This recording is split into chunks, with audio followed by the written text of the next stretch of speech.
பரிசுத்த ஆவியே, பக்தர்கள் துணையாளரே, கூட இருப்பவரே, குறைகள் தீர்ப்பவரே, கூட இருப்பவரே, குறைகள் தீர்ப்பவரே, அபிஷேகநாதரே, அச்சாரமானவரே,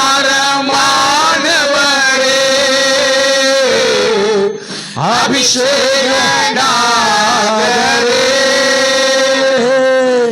அச்சாரமானவரே, மீட்பினாளுக்கென்று மீட்பினாளுக்கென்று முத்திரையானவரே, எங்கள் முத்திரையானவரே,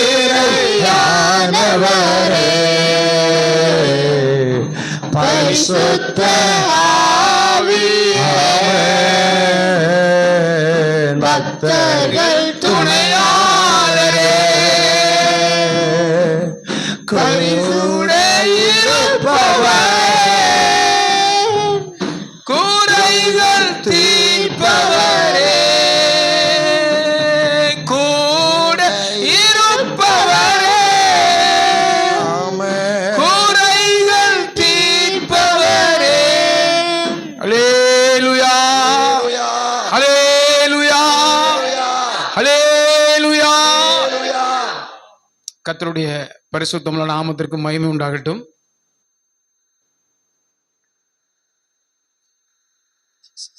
ஏறக்குறைய என்னுடைய அறிவு சரியா இருக்குமானால்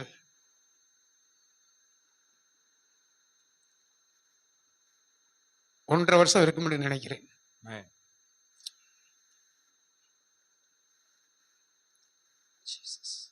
அதற்கு பிற்பாடு மறுபடியும் உங்களோடு கூட சேர்ந்து இந்த நாளிலே ஆண்டவரை ஆராதிக்கவும், உங்களோடு ஐக்கியப்படவும், உங்களோடு தேவனுடைய வார்த்தையை பகிர்ந்து கொள்ளும்படியாகவும் கர்த்தர் கொடுத்த இந்த நல்ல மேன்மையான நேரத்தை என் வாழ்க்கையிலே நான் மேன்மையாய் பாக்கியமாய் கருதுகிறேன். அல்லேலூயா, அல்லேலூயா.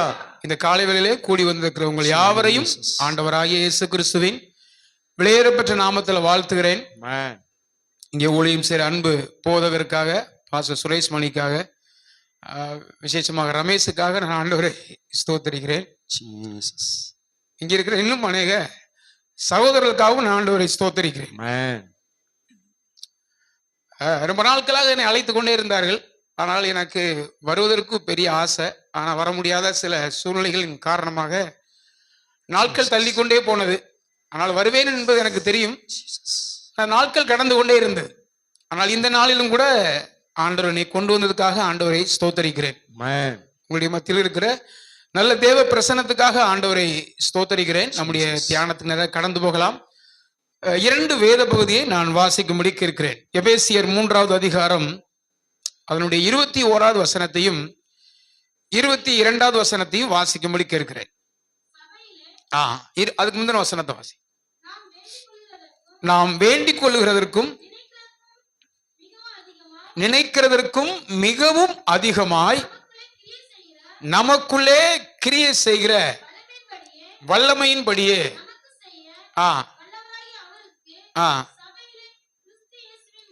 சபையிலே கிறிஸ்து இயேசுவின் மூலமாய் தலைமுறை தலைமுறைக்கும் சதா காலங்களிலும் மகிமை உண்டாவதாக. இன்னொரு வசனத்தை கூட என்னுடைய பிரசங்கத்தினுடைய சாராம்சத்துக்காக வாசிக்கும்படி கேட்கிறேன்.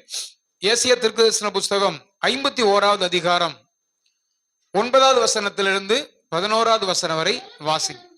எலும்பு எலும்பு பெலன்கொள், கர்த்தரின் புயமே, முந்தின நாட்களிலும் பூர்வ தலைமுறைகளிலும் எலும்பினபடி எலும்பு, ராகாபை துண்டித்ததும்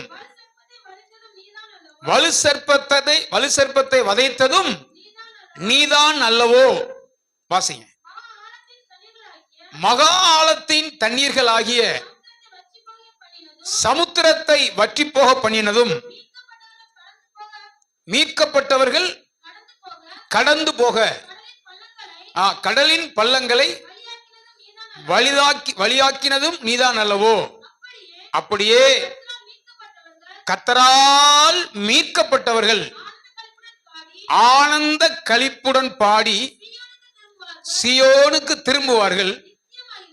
நித்திய மகிழ்ச்சியும் அவர்கள் தலையின் மேல் இருக்கும். சந்தோஷமும் மகிழ்ச்சியும் அடைவார்கள். சஞ்சலமும் தவிப்பும் ஓடிப்போம். இந்த வசனத்தின் அடிப்படையில் உங்களோடு கூட நான் தேவனுடைய வார்த்தையை பேசும்படி விரும்புகிறேன். இந்த காலை நேரத்தில் என்னுடைய பிரசங்கத்தினுடைய தலைப்பு தலை நிமிரும் தலைமுறை. நான் மறுபடியும் சொல்லுகிறேன், தலை நிமிரும் தலைமுறை. அதைத்தான் நாம் எபேசியேல வாசித்தோம். இயேசு கிறிஸ்து மூலமாய் சபையிலே தலைமுறை தலைமுறையாக மகிமை உண்டாவதாக. கர்த்தர் நம்மளை இங்கே அழைத்து கொண்டு வந்ததுக்கு ஒரு நோக்கம் இருக்கிறது.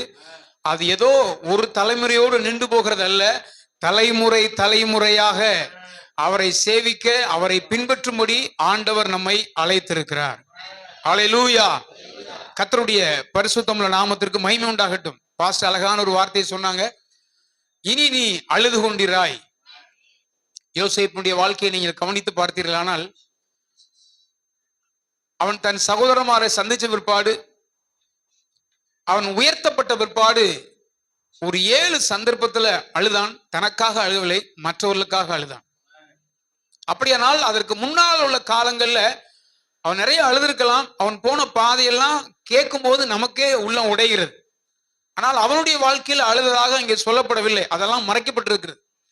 ஆனால் மற்றவருடைய ஆசீர்வாதத்துக்காக, மற்றவருடைய காரியத்திற்காக அவன் சிலரை பார்க்கும் பொழுது அவன் சிலரை கட்டிப்பிடித்து அழுததாகவும் நிறைய ஒரு 7 பகுதி சொல்லப்பட்டிருக்கு. அது தனிப்பகுதி, நான் அதற்கு போகவில்லை. ஆனால் இந்த காலை நேரத்தில் நம்முடைய எதிர்காலம் எப்படிப்பட்டது அப்படின்னா, நம்ம தலை நிமிர்ந்து நிற்கக்கூடிய ஒரு தலைமுறை. ஹல்லேலூயா. இன்னைக்கு தலைமுறைகள் எப்படி இருக்கு அப்படின்னா, அடையாளம் இல்லாமல் போய் கொண்டிருக்கிறாங்க. கர்த்தர் நம்மளை சும்மா தெரிந்து கொள்ளல, ஒரு பெரிய நோக்கத்தோடு ஆண்டவர் தெரிந்து கொண்டிருக்கிறார். இந்த பட்டணத்துல எவ்வளவு பேர் இருக்கிறாங்க. ஏன் ஊர்ல ஒருவனும் வம்சத்தில் 2 பேருமாக அவர் தெரிந்து கொண்டார்.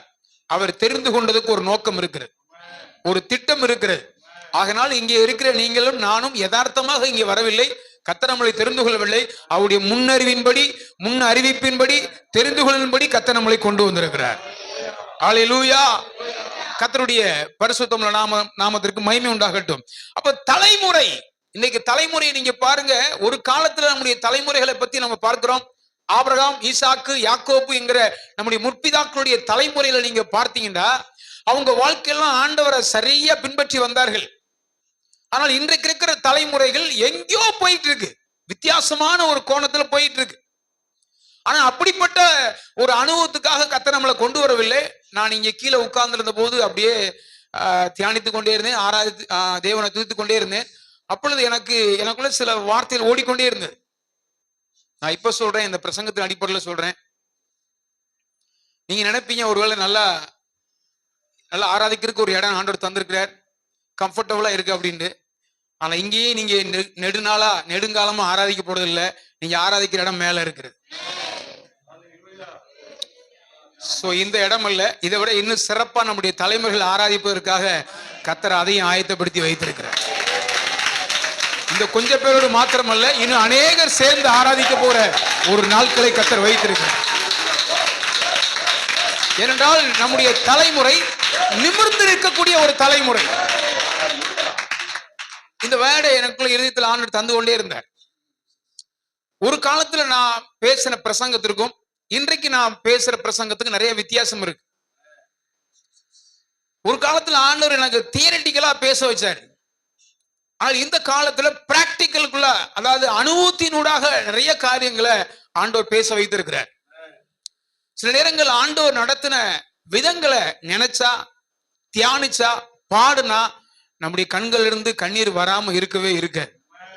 அதான் சொன்னார்ல, நான் அழுதுகிட்டே சிரிப்பேன் அப்படிங்கிறது அதுதான். ஆண்டவர் நடத்தின அந்த விதங்கள், நம்மளை பாதுகாத்த விதங்கள், நம்மளை தப்புவித்த விதங்கள், நம்மளை சுகமாக்கின விதங்கள், நம்மளை காப்பாற்றின விதங்கள், நம்மளை கடந்து வந்த பாதையெல்லாம் நம்மளை தப்பு வச்சு பாதுகாத்து நீ உயர்த்து வைத்துக்கிற இந்த அனுபவங்கள்லாம் பார்க்கும் பொழுது நம்முடைய வாழ்க்கையில ஆனந்த கண்ணீர் அனுபவம் வரத்தான் செய்யும். அல்லேலூயா. அப்போ தலை நிமிர்ற ஒரு தலைமுறையாக நம்ம வாழ வேண்டும். நான் சொல்றேன், எல்லாரும் ஆராதிக்கிறது போல நீங்கள் ஆராதிக்க கூடாது. எல்லாரும் கர்த்தரை பின்பற்றது போல கர்த்தரை பின்பற்ற கூடாது. எல்லாரும் வேத வாசிக்கிறது போல நீங்கள் வாசிக்க கூடாது. எல்லாரும் ஜெபிக்கிறது போல நீங்கள் ஜெபிக்க கூடாது.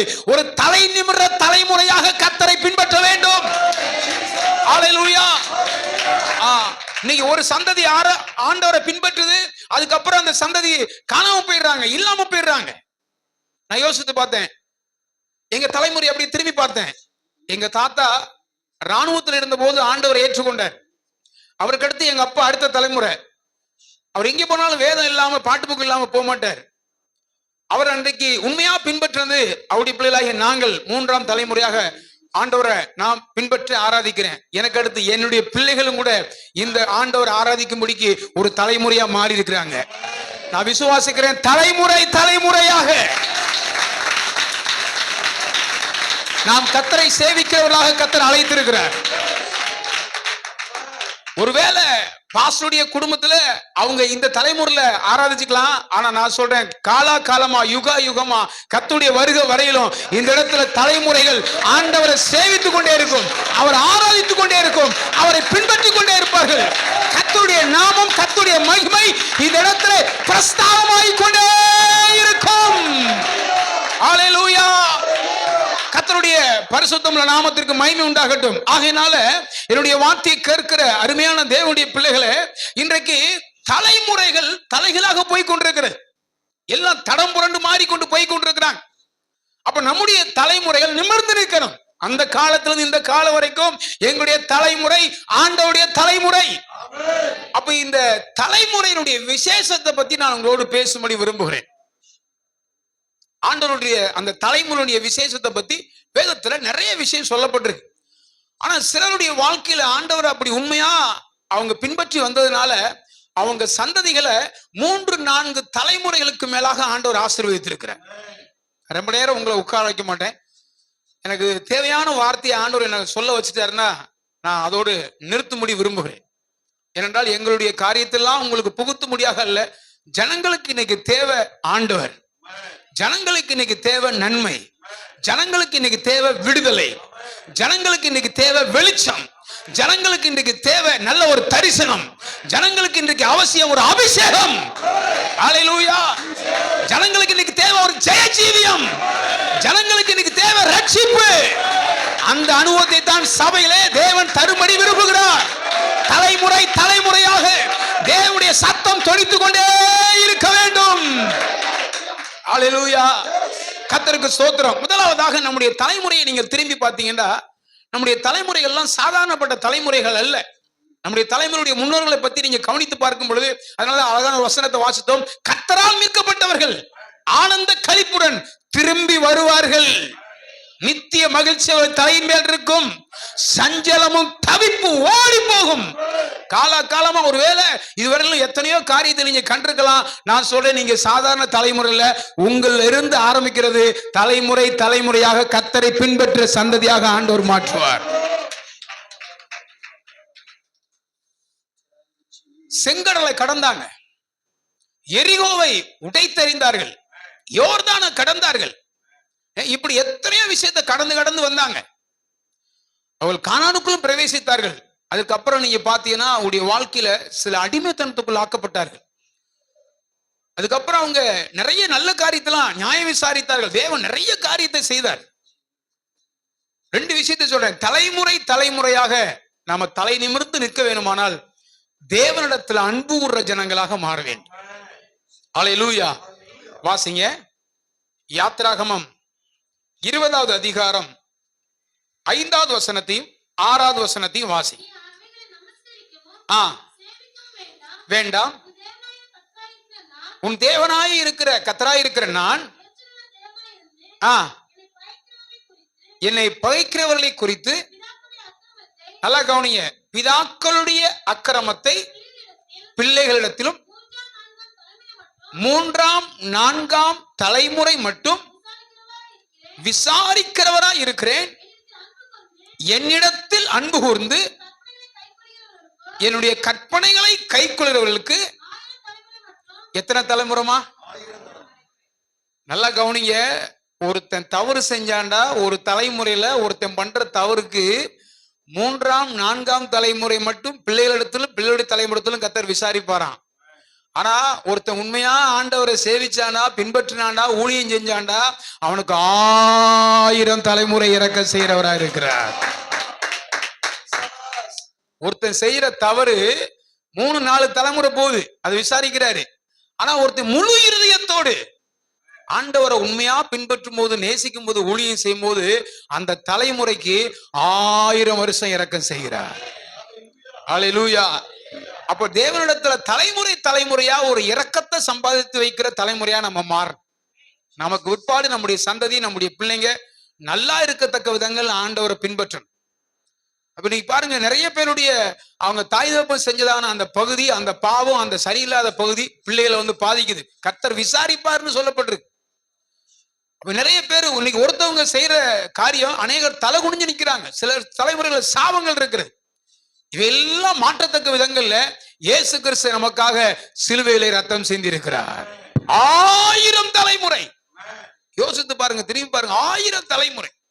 அப்ப இந்த தலைமுறையை பற்றி இன்னைக்கு இந்த தலைமுறை அப்படிங்கிற ஜெனரேஷன் அப்படிங்கிறத பத்தி நிறைய பேருக்கு தெரியல. ஏதோ கொஞ்ச காலம் பிறந்தோம், வளர்ந்தோம், சாப்பிட்டோம், அப்படியே கடந்து போலாம் அப்படின்னு யோசிக்கிறோம். இல்ல, ஆண்டவர் நம்மளை தெரிந்து கொண்டதுக்கு இப்ப நீங்க பாடினது போல பார்த்து பார்த்து ஆண்டவர் நம்மளை சும்மா உருவாக்கல. பார்த்து பார்த்து ஏதோ ஒன்றை போல அல்ல, அவரை போல தமது ரூபத்தின்படி தமது சாயலின்படி மனுஷன் அவர் உண்டாக்குனார். ஏதோ சும்மா கடமைக்கு அவர் உருவாக்கல, ஒரு பெரிய திட்டம் நம்மளை குறிச்சு ஆண்டவர் வச்சிருக்கிறார். நம் கடந்து வர ஒவ்வொரு பாதைகளுக்குள்ளும் தேவனுடைய அன்பை நம்ம அதிகமா ருசிக்கணும். ஒரு நாளாயிரம் தேவனுடைய சமூகத்துக்கு உள்ள வந்துட்டு நீங்க வெறுமையா திரும்பி போக கூடாது. நம்முடைய ஆண்டவர் அவ்வளவு மேன்மையானவர். அல்லேலூயா. முதலாவது நீங்க வேதத்தை எடுத்து வாசித்து பாத்தீங்கன்னா, தலைமுறை தலைமுறையாக இருக்கக்கூடியது எது அப்படின்னு கேட்டீங்கன்னா, இயேசு கிறிஸ்துனுடைய அந்த பேர் பிரஸ்தாபம். உலகத்துல எத்தனையோ தெய்வங்கள் இருக்கலாம், எத்தனையோ காரியங்கள் இருக்கலாம். நம்முடைய ஆண்டவருடைய காரியம் வந்து என்னைக்கோ ஒரு இதோட முடிந்து போகிறது இல்ல, அது தலைமுறை தலைமுறையா இருக்கக்கூடியது. அல்லேலூயா. வாசிங்க சங்கீதம் 102 சங்கீதம் 12வது வசனத்தை வாசிங்க. பாருங்க, கர்த்தராகிய நீரோ என்றென்றைக்கும் இருக்கிறீர், உம்முடைய பேர் பிரஸ்தாபம் தலைமுறை தலைமுறையாக நிற்கும். இன்னைக்கு ரொம்ப நமக்கு முக்கியமான வார்த்தை தலைமுறைகள். நாம இன்னைக்கு சரியா இருந்தா நம்முடைய தலைமுறைகளை கர்த்தர் ஆசீர்வதிப்பார். அந்த தலைமுறைகள் கர்த்தரை பின்பற்றும்.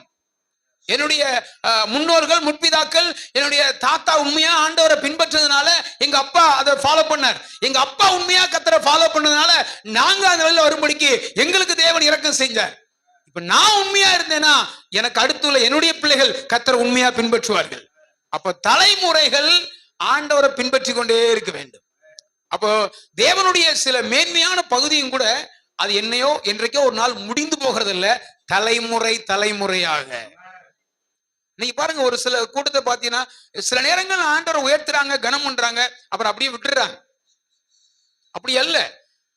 தேவனை உயர்த்துறதுக்கு அவரை மேன்மைப்படுத்துறதுக்கு ஒரு ஏதோ குறிக்கப்பட்ட காலம் அல்ல, வயசு மட்டும் காரணம் சொல்ல முடியாது. எல்லா காலத்திலும் எல்லா நேரத்திலும் சாகு வரைக்கும் இந்த பூமியை விட்டு போக வரையிலும் ஒருத்தன் கர்த்தருடைய நாமத்தை தலைமுறை தலைமுறையாக பிரஸ்தாபம் பண்ண வேண்டும். தனக்கு தேவைப்படும் போது சில பேர் ஆண்டவர் என்ன செய்வாங்க, பிரஸ்தாபம் பண்ணுவாங்க. தேவைப்படுற நேரத்துல மட்டும் கர்த்தரை நோக்கி பார்ப்பாங்க. ஆனா அப்படி அல்ல. சங்கீதக்காரனுடைய வாழ்க்கையில அவர் பாஸ் சொன்னது போல அவன் கடந்து போன பாதையெல்லாம் வித்தியாசமான பாதை. அவன் ஒரு பெரிய பராக்கிரமசாலி, யுத்த வீரன், காரிய சமர்த்தன், ஒரு பெரிய சௌந்தரியவான், அழகான மனுஷன், அபிஷேகம் பண்ணப்பட்டவன். ஆனா ஒரு குறிக்கப்பட்ட காலம் கழிச்சு நீங்க பாருங்க, அவன் சிங்கத்தை கொன்னவன், கரடியை கொன்னவன், கோலியாத்தை கொன்னவன். ஆனா அதுக்கப்புறம் அவன் கடந்து போன பாதையெல்லாம் நீங்க பாத்தீங்கன்னா ஒரு கண்ணீரின் பாதைக்குள்ளதான் போனான், ஒரு நெருக்கத்தின் பாதைக்குள்ள போனான், உபத்திரவத்தின் பாதைக்குள்ள போனான். யாரும் அவனை ஒரு பெரிய பொருட்டாவை எண்ணவே இல்லை. ஆனா அவன் ஆண்டவரை பத்தி புகழ்ந்தது, ஆண்டவரை பத்தி பாடினதெல்லாம் மேன்மையாய் காணப்பட்டது. ஆகையினாலதான் நீங்க மத்தேயு 1ஆம் அதிகாரத்துக்கு வரும்போது வம்ச வரலாறை பற்றி, தலைமுறையை பத்தி சொல்லப்பட்டிருக்கு. 42 தலைமுறை, ஆபிரகாம்ல இருந்து தாவீது வரைக்கும். அப்படி நீ அடுத்தது பார்த்தீங்கன்னா 3 பார்ட்டா பிரிச்சு 42 தலைமுறையை பற்றி ரொம்ப தெளிவா எழுதியிருக்காரு. அப்ப தலைமுறை முக்கியமா எழுதப்பட்டிருக்கா தானே? அப்ப இயேசு கிறிஸ்துவே இந்த தாவீதினுடைய தலைமுறை தான் பிறந்தார். அல்லேலூயா. அப்ப தாவீது அன்றைக்கு ஆண்டவரை எவ்வளவு ருசித்தார், எவ்வளவு அனுபவித்தார், எவ்வளவு அவருக்குள்ள களி கூர்ந்தார். தாவீது மிகவும் நெருக்கப்பட்டார். நான் சொல்றேன், ஒருவேளை இந்த காலையில உடைக்கப்பட்டவங்களா, நொறுக்கப்பட்டவங்களா, வேதனையோட துக்கத்தோடு வந்திருக்கலாம். தேவனுடைய பிள்ளைகளே, உங்களுடைய எல்லா காரியத்தையும் மாற்றும்படிக்கு நீங்க ஆண்டவரை நோக்கி பாருங்க. அவர் தலைமுறை தலைமுறையாய் நம்மை ஆசீர்வதிக்கிறவர். அவரை நம்ம என்ன செய்யணும்னா, அவருடைய பேர் பிரஸ்தாவத்தை, அவர் யார் என்பதை நம்ம நல்லா விளங்கணும். ஒரு நபரை பற்றி நல்லா விளங்கிக்கிட்டா தான் நம்ம அவங்களோட நெருக்கமாக முடியும், அவங்களோட பழக முடியும், நம்முடைய காரியத்தை பேச முடியும். அவர் யாருன்னு அவருக்கு தெரியாட்ட அவங்கள்ட்ட போய் நம்ம எல்லா விஷயத்தையும் என்ன செய்ய மாட்டோம், பேச மாட்டோம். யார்கிட்ட நம்ம ரகசியங்களை சொல்லுவோம், முக்கியமான விஷயத்தை யார்கிட்ட சொல்லுவோம்? நமக்கு அன்புக்குரியவங்களை, நம்மளை நேசிக்கிறவங்கள்ட்ட தான் நம்ம என்ன செய்வோம், செய்வோம். நமக்கு ஆண்டவர் யார்? உங்களுக்கு ஆண்டவர் சொந்தமா பந்தமா? நீங்க பேசக்கூடிய நேரம், தேவன் நமக்கு சொந்தமா பந்தமா? ஏதாவது ஒண்ணுதான் சொல்லணும். என்ன எதை சூஸ் பண்ணுவோம் அப்படின்னா? பிரதேஷ் பக்கம், இயேசு நமக்கு சொந்தமா பந்தமா? அந்த பக்கம் பந்தங்கிறாங்க, இந்த சைடு இயேசு நமக்கு சொந்தக்காரா பந்தக்காரா? அதுல ஒரு பெரிய குழப்பம் இருக்கு. நீங்க நிறைய பேருக்கு என்ன சொல்றாங்கன்னா, ஆண்டவர் எனக்கு சொந்தம், பைபிள் எனக்கு சொந்தம், நான் கிறிஸ்தவன். இயேசுவோடு அப்படி எத்தனை பேர் சொந்தக்காரங்க இருந்தாங்க? நான் கேட்டேன், சொந்தம் முக்கியம் இல்ல, பந்தம் தான் முக்கியம். இன்னும் சொன்னா ரிலேஷனா ரிலேட்டிவா, சாரி ரிலேஷனா ரிலேஷன்ஷிப்பா? இங்க நமக்கு நிறைய ரிலேஷன் இருக்கிறாங்க, ஆனா ரிலேஷன்ஷிப் இருக்கிறாங்களா? ரிலேஷன்ஷிப் இல்ல. நிறைய சொந்தக்காரங்க இருக்கிறாங்க, கூட பிறந்தவங்க இருக்கிறாங்க, அண்ணன் இருக்கிறாங்க, தம்பி இருக்கிறாங்க, அக்கா இருக்கிறாங்க, அம்மா இருக்கிறாங்க, மாமியார் இருக்காங்க, மருமக இருக்கிறாங்க, மச்சாமார் இருக்காங்க, நிறைய பேர் இருக்காங்க. ஆனா ரிலேஷன்ஷிப் இருக்கா? ஆண்டவர் ஒருவேளை நமக்கு சொந்தக்காரனா இருக்கலாம், சிலுவை ஒரு அடையாளமா இருக்கலாம், பைபிள் அடையாளமா இருக்கலாம், ஆராதனைக்கு போது ஒரு அடையாளமா இருக்கலாம், வெள்ளை ட்ரெஸ் ஒரு அடையாளமா இருக்கலாம், ஜெபம் ஒரு அடையாளமா இருக்கலாம். ஆனா ரிலேஷன்ஷிப் இருக்கா? அது இல்லாம நம்ம இந்த பூமியில இருந்து என்ன பிரயோஜனம்? நிறைய பேர் சொந்தக்காரங்க இருக்காங்க தானே, கல்யாண வீட்டுல பாக்குறோம், அங்க பாக்குறோம், இங்க பாக்குறோம் சொல்லுவோம். ஒரு காலத்துல நாங்கெல்லாம் ஒன்னா இருந்தோம், ஆனா இன்னைக்கு பாருங்க யாரோ ஒரு மாதிரி ஆயிட்டாங்க. அவங்க அது யாரு? அவங்க ஒரு இறந்த வீட்டுக்கு போங்களேன், அங்க எல்லாரும் வந்திருப்பாங்க. அவங்க சொல்லுவாங்க, இவங்க யாரு? இவங்க தான் அவங்க அண்ணன், இவங்க தான் அவங்க தம்பி, இவங்க தான் அவங்க சொந்தக்காரவங்க, இவங்க தான் அவங்க கூட பிறந்த அக்கா. அவங்க எத்தனையோ வருஷம் ஆச்சு, இவங்க 2 பேரும் பேச மாட்டாங்க. இந்த செய்தி எவ்வளவு ரொம்ப வேதனையா இருக்கும், எவ்வளவு ஃபீல் பண்ணுவாங்க. அவங்களே பாருக்காங்களே, இவங்க யாரு? அவங்க ரிலேஷன், ஆனா என்ன இல்ல, ரிலேஷன்ஷிப் இல்லை. இன்னைக்கு சர்ச்சுக்கு வரலாம், நமக்கு ஆண்டவருக்கு ரிலேஷன்ஷிப் இருக்கா, தொடர்பு இருக்கா? அது இல்லாமல் நம்முடைய தலைமுறை எப்படி ஆசீர்வதிக்கப்படும்? எனக்கு ஆண்டவருக்கு ஒரு ரிலேஷன்ஷிப் இருக்க வேண்டும், ஒரு தொடர்பு இருக்க வேண்டும். அப்ப ஆண்டவர் யார் அப்படிங்கிற அனுபவம் இருந்தா நீங்க எந்த இடத்திலும் கம்பீரமா இருப்பீர்கள். கர்த்தர் கைவிட மாட்டார். நெருக்கத்தின் பாதைக்குள்ள, உபத்திரவத்தின் பாதைக்குள்ள, கண்ணீரின் பாதைக்குள்ள கடந்து போகலாம்.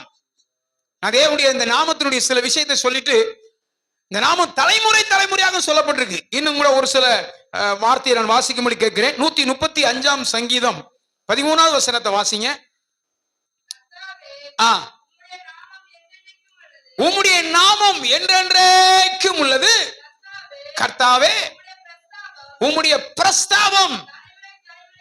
பாத்தீங்களா, தேவனுடைய பிரஸ்தாவம் என்னைக்கோ ஒரு நாள் ஒரு கன்வென்ஷன்ல பாடிட்டு, ஒரு சாட்சி சொல்லிட்டு, ஒரு ஆராதனையில துதிச்சிட்டு அப்படி கடந்து போகிற அல்ல, தலைமுறை தலைமுறையாய் அவருடைய சன்னிதானத்துக்கு வரும்போதெல்லாம் அவருடைய நாமத்தை பத்தி நம்ம பிரஸ்தாவம் பண்ணிக்கொண்டே இருக்க வேண்டும். ஒரு அலையிலேயே சொல்லுங்களேன். இன்னைக்கு நம்மளை பத்தி பேச நிறைய சொல்லுவோம். நான் இன்னாரு குடும்பத்தா, எங்க அப்பா இப்படி அப்படின்னு சொல்லி நம்மளை பத்தி நிறைய பிரஸ்தாவம் பண்ணுவோம். ஆனா அதையெல்லாம் தாண்டி நம்முடைய ஆண்டவர் யார் அப்படிங்கிறத பத்தி ஒரு சரியான வெளிச்சம் இருக்குமானா, எந்த இடமும் உங்க வாழ்க்கையில தேவ சமூகம் நஷ்டப்பட்டே போகாது. எந்த இடத்துல நீங்க தோல்விங்கிற அனுபவத்தை சிந்திக்கவே மாட்டீங்க. எல்லா இடத்திலும் என்னோட ஆண்டவர் இருக்கிறார். அல்லேலூயா. அப்படி பார்க்கும்போது யோசேப்பை பத்தி பாஸ்டர் சொன்னார். யோசேப்பு இந்த நாமத்தை பத்தி ஒரு நல்ல வெளிச்சம் இருந்துச்சு. இந்த நாமத்தை பத்தி வெளிச்சம் இருந்தவங்க எல்லாம் உயர்த்தப்பட்டாங்க. தலைமுறை தலைமுறையாக யோசேப்புடைய வாழ்க்கையை நீங்க கவனிச்சு பாருங்க. இந்த தேவனை பத்தி ஒரு சரியான வெளிச்சம் இருந்துச்சு. இன்னைக்கு நிறைய பேருக்கு பாவத்திலிருந்து விடுதலை இல்லை, போராட்டத்திலிருந்து விடுதலை இல்லை, பெருமையிலிருந்து விடுதலை இல்லை, சிறையிருப்பிலிருந்து விடுதலை இல்லை. ஆனா யோசேப்புடைய வாழ்க்கையில எல்லாத்திலும் விடுதலை கிடைச்சிச்சு. என்ன காரணம் அப்படின்னா, தேவனுடைய நாமத்தை பத்தி அந்த தலைமுறை தலைமுறையாக நிற்கும் என்பதை பற்றி ஒரு நல்ல வெளிச்சம் யோசேப்புக்கு இருந்தது. அல்லேலூயா.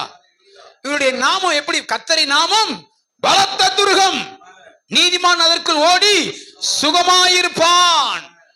அப்ப ஆண்டவருடைய நாமத்தை எல்லா இடத்திலும் பிரஸ்தாபம் பண்ணணும். எனவேதான் வேதம் சொல்லுது, என் நாமத்தை பிரஸ்தாபம் பண்ணும் எந்த ஸ்தானத்திலும் நான் உன்னிடத்தில் வந்து உன்னை ஆசீர்வதிப்பேன். ஒரு அலையிலே சொல்லுங்களேன். அந்த காலத்தில் நமக்கு மாதிரி ஒரு நல்ல சபை ஐக்கியமோ ஜெபமோ ஆராதனையோ கன்வென்ஷனோ உபவாச ஜெபமோ பாசிங் பிரேயரோ ஒண்ணுமே கிடையாது. ஆனா இந்த யோசேப்பு என்ன செஞ்சான் தெரியுமா? நீ 39 அதிகாரத்துக்கு வரும்போது அவன் போன நீங்க பாதையை கவனிச்சு பாருங்க. இவங்க எல்லாம் ஆண்டவர் எப்படி நேசிச்சிருக்காங்க பாரு. இவங்க வாழ்க்கையில ஏன் கர்த்தர் இவங்களை உயர்த்தினாருங்கிறதுக்கு நான் சில விஷயங்கள் உங்களோடு பேசும்படி விரும்புகிறேன். தலைமுறை தலைமுறையாக 4 தலைமுறை இந்த யோசேப்பு பத்தி நான் பேசுறதுக்கு சில விஷயங்கள் இருக்கிறது. வாசிங்க. யோசேப்பு தேவனுடைய இந்த நாமம் என்கிற அனுபவத்தை பற்றி தலைமுறை தலைமுறையாக அவன் சந்ததியில வர்றதுக்கு என்ன காரணம்? ஆதியாகமம் 50வது அதிகாரம் 23வது வசனத்தை வாசிங்க. 4 தலைமுறை எப்ராயிமுக்கு பிறந்த 3ஆம் தலைமுறை பிள்ளைகளை அவன் கண்டானா. போதும், கர்த்தருக்கு ஸ்தோத்திரம். அவன் வாழ்க்கையில அவன் யாருங்க? எங்கேயோ இருந்து எங்கேயோ கடந்து வந்தவன். ஆனா எத்தனை தலைமுறையை அவன் பார்க்கறதுக்கு ஆண்டவர் வச்சார். என்ன காரணம் அப்படின்னா, அவன் வாழ்க்கையில ஆரம்ப காலகட்டத்துல அவன் ஒரு சொப்பனம் பார்க்கறான். அந்த சொப்பனத்தை பார்த்த பிற்பாடு தன்னுடைய சகோதரமாரை பார்க்க வர்றான். சகோதரமாரை தூக்கி அவனை வஸ்திரத்தை கழட்டிட்டு, நல்லா கவனிங்க, வஸ்திரத்தை கழட்டிட்டு குழியில இறக்கி விட்டாங்க. நம்ம நிறைய நேரம் வாசித்திருக்கான், நிறைய நேரம் வசனம் கேட்கிறோம். ஆனா அவன் இறக்கி விட்ட உடனே அவன் கெஞ்சிருப்பான்ல, அண்ணே அண்ணே அண்ணே என்னை தூக்கி விடுங்கண்ணே, என்னை தூக்கி விடுங்கண்ணே, எவ்வளவு கெஞ்சிருப்பான். இந்த பயலுக்கு அப்ப கூட இறக்கப்படல. இங்கிட்ட இருந்து இஸ்மவேலர் வர்றாங்க. அவங்ககிட்ட பேரம் பேசி 20 வெள்ளிக்காசுக்கு வித்துட்டாங்க. வித்து அவனை அனுப்பி விடுறாங்க. போறான். அப்ப கூட அவன் கேட்டிருப்பான்ல, அண்ணே அண்ணே என்னை திரும்ப கூப்பிடுங்கண்ணே அண்ணேன்னு திரும்பி திரும்பி பார்த்திருப்பான்ல. அவன் போயிட்டான். அவங்க அப்பா ரொம்ப நேசிக்கிறார் அவனை. அவன் அப்பாவை பார்க்க முடியல. அப்பாட்ட சொல்லிட்டாங்க, ஏதோ ஒரு மிருகம் அவனை அடிச்சு கொன்னுட்டு செத்துட்டான் அப்படின்னு வஸ்திரத்தை காமிச்சிட்டாங்க. அப்பாவை பார்க்கல, அம்மாவை பார்க்கல. கூட பிறந்த சகோதரமாரே அவனுக்கு துரோகம் செஞ்சுட்டாங்க. அவன் எவ்வளவு வலிச்சிருக்கான் அவனுக்கு. போத்திபார் வீட்டுக்கு போறான். அங்க போனா எல்லாம் அவனுக்கு கீழே இருக்கு. அங்கே ஒரு ஸ்திரீ இவனோடு பாவம் செய்யறதுக்காக பிரயாசப்படுறான். அது என்னைக்கோ ஒரு நாள் இல்லை, வேதம் சொல்லுது நித்தம் நித்தம் அப்படித்தான் இருக்கு. டெய்லி பிரச்சனை அவனுக்கு. இந்த சூழ்நிலையில் அவன் பயன்படுத்தின ஒரு வார்த்தை என்னை ரொம்ப டச் பண்ணுச்சு. என்ன தெரியுமா? நாமம், தேவனுடைய நாமத்தை சொன்னான். அவன் சொன்னான், இந்த வீட்டுல எல்லாமே எனக்கு கீழே இருக்கு, எதுவும் எனக்கு மேல இல்லை, நான் தேவனுக்கு விரோதமாக எப்படி பாவம் செய்வேன். அந்த நாமத்தை பத்தி ஒரு நல்ல வெளிச்சம் அறிஞ்சு பார்த்தீங்களா? 4 தலைமுறை அவன் சந்ததியெல்லாம் அவன் பார்க்கறதுக்கு அவன் ஆசீர்வதிக்கப்படுக்கு என்ன தெரியுமா காரணம்? அந்த நாமத்தை சொன்னான். இவ்வளோ பெரிய தப்பை நான் எப்படி செய்வேன்? அந்நிய தேசத்துக்கு போறான், சிறை கைதியா போறான். ஆண்டவர் அவன் வெறுத்திருக்கலாம். என் அப்பாவை பார்க்கல, அம்மாவை பார்க்கல, என் சொந்த சகோதரமாரை இப்படி செஞ்சுட்டான், ஆண்டவர் இருக்காரா இல்லையா, ஏன் இப்படி செய்தார் ஆண்டவர், எந்த கேள்வியுமே கேட்கல. ஆனா அங்கே அவ்வளவு உத்தமமா நான் எப்படி இந்த பாவத்தை செய்வேங்கிறான். செஞ்சு அப்பவும் சொல்லிட்டு விடல, தப்பிக்கிறதுக்காக தான் வஸ்திரத்தை விட்டு ஓடுறான். கடைசியா வஸ்திரத்தை வச்சு ஒரு சரியான முத்திரை அவனுக்கு. விபச்சாரக்காரன். எவ்வளவு அழுதுருப்பான். எங்க போனான்? நேர ஜெயிலுக்கு போனான். ஜெயில தான் இருக்கிறான். 1 வருஷம் 2 வருஷம் இல்ல, 13 ஆண்டுகள். ஒரு நாளாயிலும் யோசேப்பு என்னை எகிப்துக்கு அதிபதியாக்குன்னு அவன் கேட்கவே இல்லைங்க. ஒரு நாள் கர்த்தர் எகிப்துக்கு அதிபதியா மாத்தினார். அவ காரணம் என்ன? தேவனுடைய நாமத்தை பத்தி ஒரு நல்ல வெளிச்சம் அவனுக்கு இருந்துச்சு. இந்த நாமத்தை தான் தாவீது சொல்றார், தலைமுறை தலைமுறையாக உன்னுடைய நாமம் இருக்கு ஆண்டவரே. நான் சொல்றேன், இந்த இடத்துல நீங்க எல்லா காலத்திலும் அவருடைய நாமத்தை மட்டும் நீங்க பிரஸ்தாபம் பண்ணி பாருங்க, உங்க வாழ்க்கைக்கு விரோதமா எழும்புற எல்லா வல்லமையும் கர்த்தர் தவிடுபடியா மாற்றுவார். 13 வருஷம் உள்ள இருக்கிறான். அந்த பானபாத்திரக்காரனை கூட சொப்பனத்தை சொல்லி அர்த்தம் சொன்னான். அவனை கூட நினைச்சு கண்டா அவனும் மறந்துட்டான். ஆனா காலம் வருது, பார்வோனையும் சொப்பனம் பார்த்துட்டாரு. சரி, உன்னை மாதிரி ஒரு ஆள் உலகத்துல இல்லையாப்பா, உன்னை பத்தி கேள்விப்பட்டேன், நான் ஒரு சொப்பனம் கண்ண எவனுமே சொல்லல, நீ சொல்லு அப்படின்னா, அப்ப கூட அவனுக்கு காலரை தூக்கி விட்டு என்னை பத்தி சொன்னாங்களா, அவன் பெருமைப்படல பார்த்தீங்களா? அவன் அப்ப கூட எனக்கு ஆண்டவர் எனக்கு தந்தாருங்க, நான் இப்படி எல்லாம் பாதையில போனேன், எனக்கு ஆண்டவர் தந்தாரு அப்படின்னு சொல்லல. முதல் முறை சொன்னேன், பாவம் அவனை தேடி வருது, விரட்டி வருது. அந்த நேரங்களில் அவன் தப்பு வைக்கிறதுக்கு சொல்லப்பட்ட நாமம், அவன் பிரஸ்தாபம் பண்ணது தன்னை பத்தி அல்ல, வேற எதை பத்தி சொல்ல, தேவனுக்கு விரோதமாக. வேற ஒண்ணும் அவனுக்கு தெரியல. இந்த தேவன் அப்படிங்கிற அந்த நாமத்தை மட்டும் கரெக்டா பிடிச்சுக்கிட்டான், விடவே இல்லை. இரண்டாவது சந்தர்ப்பத்துல பார்வோன் வந்து அவனை சந்திக்கிறாரு. வா, அவன் உடனே துரிதமா கூட்டு வந்தாங்களா சிறைச்சாலைக்குள்ள. இன்னைக்கு இருக்கிற மாதிரி சிறைச்சாலை கிடையாது, அதாவது நிமிர்ந்து நிக்க முடியாதான், அப்படிப்பட்ட சிறைச்சாலையம். அந்த சிறைச்சாலைகளை அவன் சாப்பிடாம இருந்திருப்பான், வஸ்திரம் மாத்தல, சவரம் பண்ணல. அவன் சீக்கிரமா சவரம் பண்ணி வஸ்திரத்தை மாற்றி கூட்டு வந்தாங்கன்றது.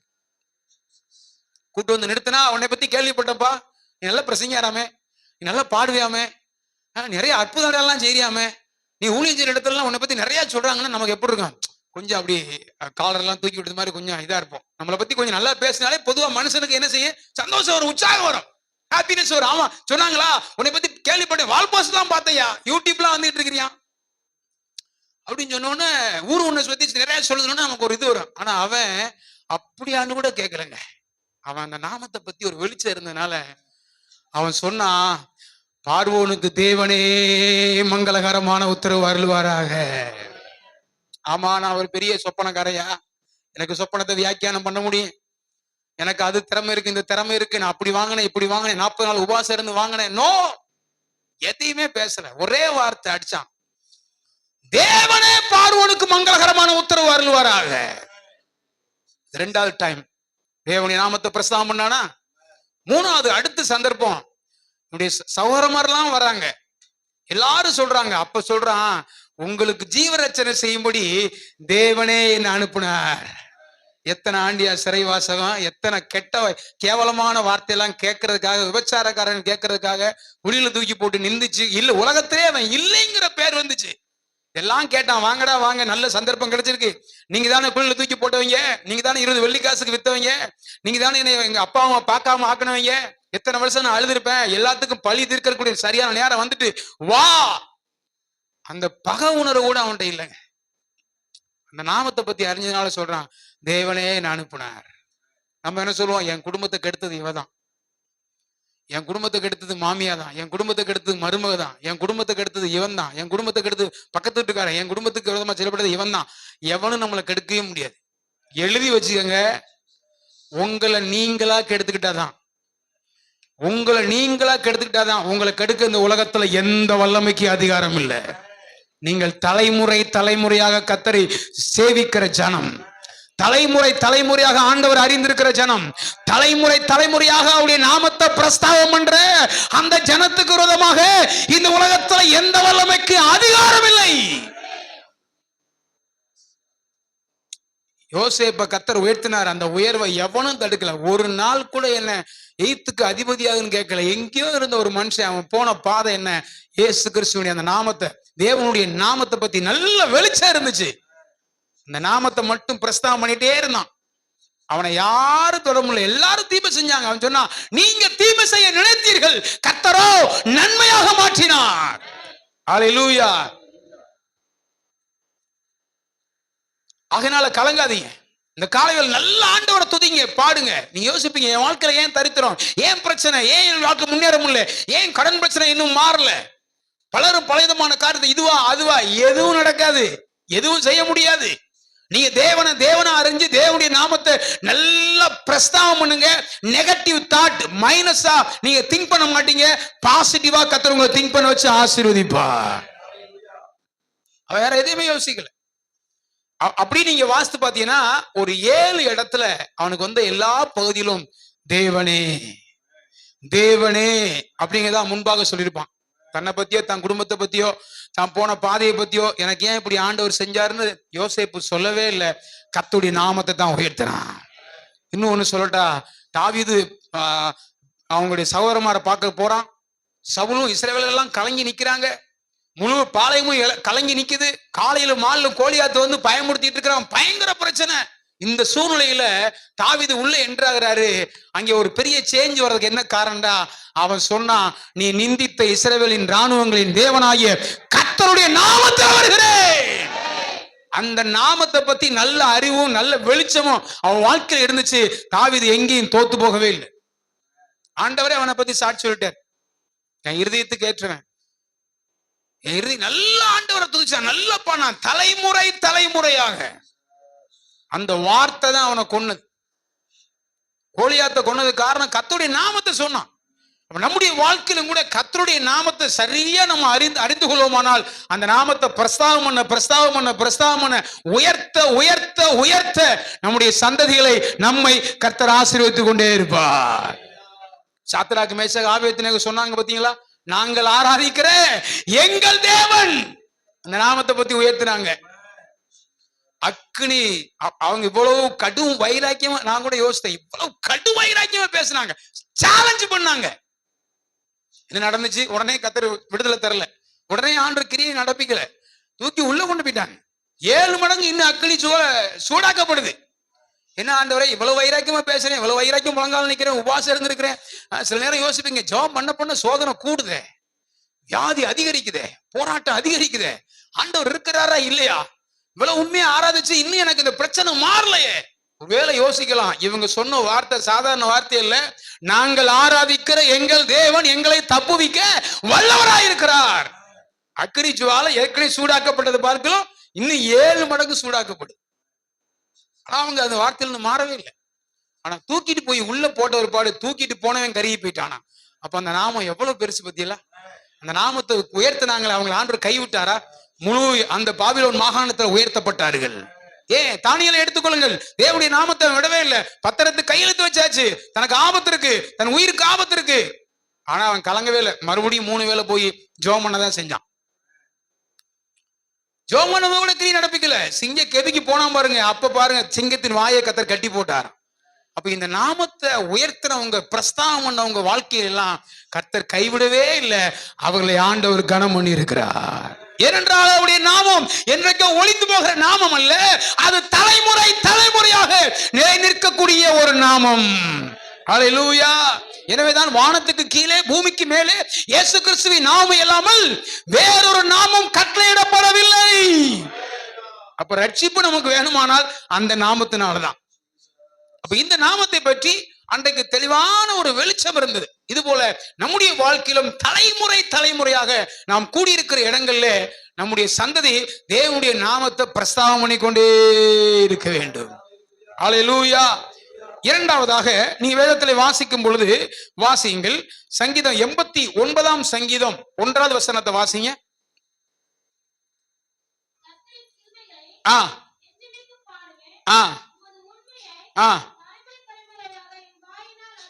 தலைமுறை தலைமுறையாக நம்முடைய தலைமுறைகள் தேவனுடைய நாமத்தை பிரஸ்தாபம் பண்றது மாத்திரமல்ல, அவருடைய உண்மையை பத்தி பேசணும். தேவன் யார்? உண்மையுள்ளவர். இந்த உலகத்துல எல்லாவற்றையும் பார்க்கிறோம், நம்முடைய ஆண்டவர் உண்மையுள்ளவர். நிறைய பேர் சொல்லுவாங்க, சில காரியங்களை சொல்லுவாங்க, ஆனா மாறிடுவாங்க. சூழ்நிலைகள், சந்தர்ப்பங்கள் சில நேரங்கள் சாதகமா இருக்காது, பாதகமா மாறிடும். ஆனா ஆண்டவர் நமக்கு ஒண்ணு சொன்னார்னா அவர் அப்படியே செய்வார். ஏனென்றால் அவர் வாக்குத்தத்தத்தில் உண்மையுள்ள தேவன். அவர் உண்மையுள்ள தேவன். நாம அநேக நேரங்கள்ல உண்மையில்லாதவளா இருந்தாலும் அவர் நம்முடைய விஷயத்துல உண்மையுள்ளவரா இருக்கிறார்.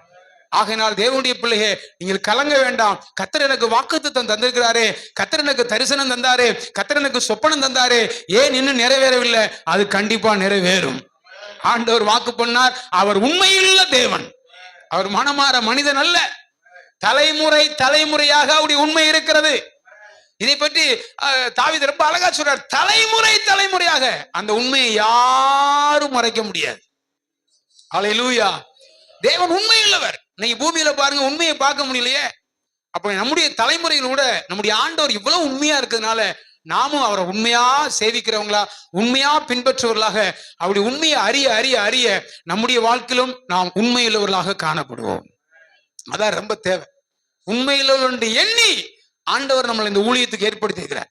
நம்மளை ஆண்டவர் தெரிந்து கொண்டிருக்கிறார். அதுக்கு நம்ம நன்றி விசுவாசமா ஆண்டவருக்கு காணப்பட வேண்டும். அவர் உண்மையுள்ள தேவன். பாவங்களை மன்னிக்கிறதுல அவர் உண்மையுள்ளவராக இருக்கிறார். சோதனையில தப்பி வைக்கிறதுக்கு உண்மையுள்ளவராக இருக்கிறார். வாக்குத்தத்தங்களை நிறைவேற்றுவதற்கு அவர் உண்மையுள்ள தேவனாக இருக்கிறார். நியாயம் செய்ய அவர் உண்மையுள்ள தேவனாக இருக்கிறார். உலகத்தில் இன்னைக்கு நியாயம் இல்லை, எல்லாம் மாறிட்டு. ஆனா தேவன் உண்மையுள்ள தேவனாக இருக்கிறார். தேவனுடைய சமூகத்துக்கு வரும்போதெல்லாம் அவருடைய நாமத்தை பத்தி நினைக்கும் போது, அவருடைய உண்மையை பத்தி நினைக்கும் பொழுது எப்படி அமைதியாக இருக்க முடியும்? எப்படி தேவ சமூகத்தில் நம்ம தூங்க முடியும்? எப்படி நிர்விசாரமா இருக்க முடியும்? எப்படி தேவனுடைய சமூகத்துக்கு வராம இருக்க முடியும்? நான் சொல்றேன், நீங்க தேவனுடைய நாமத்தை பத்தி, தேவனுடைய உண்மையை பத்தி நீங்க அறிஞ்சீங்கன்னா, உங்களை ஒரு ஆள் 100 நாள் கூட்டத்துக்கு வாங்க, நேராச்சு ஏன் போலன்னு கேட்க வேண்டிய அவசியம் இல்லை. நீங்க தானா ஓடி வருவீர்கள். என்னுடைய தேவன் அவ்வளவு வல்லமையுள்ள தேவன். ஆனா நம்முடைய சந்ததி இன்னைக்கு வேற ஒரு திசையை நோக்கி போகுது. இவ்வளவு மேன்மையா கர்த்தரை அழைச்சு நம்மளை கொண்டு வந்து வச்சிருக்க போது, ஆனா ஜனங்களுடைய பார்வை, இன்னைக்கு ஊழியக்காரருடைய பார்வை வேறு திசையை நோக்கி போகுது. அதாவது பணங்கிறது வாழ்க்கைக்கல்ல, வசதிக்காக மட்டும்தான். வாழ்க்கைக்கு பணம் அவசியம் இல்லை, வசதிக்கு தான் பணம் தேவை. வாழ்க்கை வாழ்றதுக்கு கொஞ்சம் தேவைக்கு பணம் இருந்தா போதும். ரொம்ப வசதியா இருக்கிறது தான். இப்ப ட்ரெயின்ல டிராவல் பண்ணா நம்ம ஒரு டிக்கெட் எடுத்தா போலாம். கொஞ்சம் தூங்கி போகணும்னா கொஞ்சம் ஸ்லீப்பர்ல எடுக்கலாம். கொஞ்சம் வசதியா போனா ஃபர்ஸ்ட் கிளாஸ்ல போலாம். இல்ல இன்னும் வசதியா போனா வந்தே பாரத்ல போலாம். இப்ப குயிக்கா போகணும் அப்படின்னு. இல்ல இன்னும் வசதியா போனா பிளைட்ல போலாம். அப்போ அந்த வசதியை பொறுத்து. அப்ப அதே போல வாழ்க்கை அப்படிங்கிறது ரொம்ப முக்கியமானது. இன்னைக்கு வசதி உள்ள வர வர சபைகளுக்கு நீங்க வசதி வர வர ஆரம்பிச்சுட்டு, நம்முடைய முன்னோர்கள் எப்படி ஆராதிச்சாங்க? ஒண்ணுமே இல்லை. அன்னைக்கு வெறும் ட்ரம் மட்டும் தான் இருந்துச்சு. எளிமையா ஆராதிச்சாங்க. ஆனா இன்னைக்கு எல்லாம் இருக்கு. ஆனா ஜனங்கள் இன்னைக்கு கூட்டத்துக்கு வரமாட்டாங்க. காரணம் என்ன? அந்த தேவனை பற்றி உள்ள சரியான வெளிச்சம் குறைஞ்சு போகுது. தலைமுறைகள் ஒரு காலத்துல எவ்வளவு வைராக்கியமா நல்ல ஆரோக்கியமா இருந்தாங்க. இன்னைக்கு பாருங்க, வியாதி வியாதி வியாதி, பிழையினம் சாபம், இப்படியே போயிட்டு இருக்காங்க. நம்முடைய தலைமுறை அப்படி அல்ல. நம்முடைய தேவன் அப்படிப்பட்டவர் அல்ல. அவருடைய நாமம், அவருடைய உண்மை தலைமுறைக்கு உள்ளது. அப்படியானால் அந்த தேவனுடைய ஜனங்களும் தலைமுறையாக ஆசீர்வதிக்கப்பட்டவர்களாகவே மாற வேண்டும்.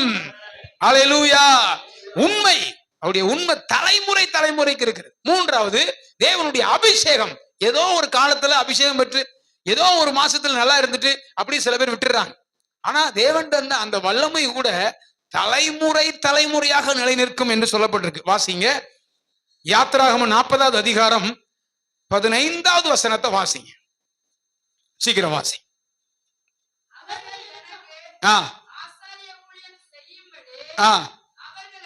அவர்களையும்